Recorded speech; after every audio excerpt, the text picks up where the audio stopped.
బ్రెడ్‌తో కిడ్స్‌కి ఒక మంచి బ్రేక్‌ఫాస్ట్ రెసిపీ అండి. ఇది బ్రేక్‌ఫాస్ట్ అనే కాదు, స్నాక్స్ కూడా చాలా బాగుంటుంది విత్ టమాటా కెచప్.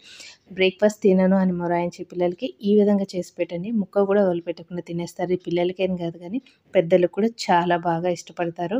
ఎందుకంటే ఇందులో ఫుల్ ఆఫ్ వెజిటబుల్స్ యాడ్ చేస్తున్నాం కాబట్టి. సో, ఫస్ట్ అయితే మనం కొత్తిమీర, క్యారెట్, ఆనియన్స్, క్యాప్సికమ్, ఎగ్స్‌ని ఈ విధంగా సన్నగా కట్ చేసేసుకొని రెడీగా పెట్టుకోవాలి. సో, ప్రాసెస్‌లోకి వెళ్ళిపోదామా? ఫస్ట్ అయితే ఒక బౌల్ తీసుకున్నాం.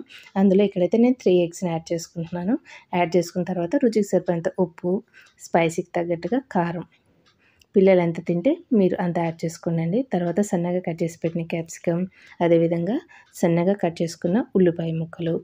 తర్వాత నేనైతే క్యారెట్‌ని ఈ విధంగా సన్నగా తురిమేసుకున్నాను. ఈ విధంగా వేసుకుంటే మనకి తొందరగా కుక్ అయిపోతుంది.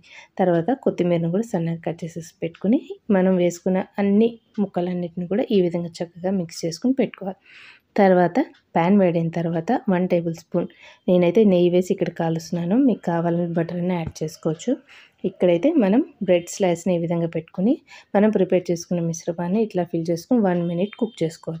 కుక్ చేసుకున్న తర్వాత మిడిల్ పార్ట్‌ని మనం బ్రెడ్ ముక్క ఉంది కదా, వీడియోలో చూపిస్తున్నట్లుగా ఈ విధంగా మిడిల్‌లో పెట్టేసేసుకొని ఇంకొక 1 మినిట్ కుక్ చేసుకోవాలి. ఈ విధంగా కుక్ అయిన తర్వాత మనం నిదానంగా ఇంకో సైడ్ టర్న్ చేసుకోవాలి. వెంటనే మనం టర్న్ చేయకూడదండి. మంచిగా కుక్ అయిన తర్వాత ఈ విధంగా టర్న్ చేసుకొని 2 సైడ్స్ నెయ్యితో మనం కుక్ చేసుకుంటే ఎంతో టేస్టీ యమ్మీ అయినా మనకి చాలా క్విక్‌గా అయిపోతుందండి. ఎంతో హెల్తీ. కిడ్స్ కూడా చాలా ఇష్టపడతారు విత్ టమాటా కెచప్‌తో. సో, మీరు కూడా తప్పకుండా మీ కిడ్స్‌కి పెట్టి మీకెలా వచ్చిందో నా కామెంట్ బాక్స్‌లో తప్పకుండా తెలియచేయండి. Thanks for watching.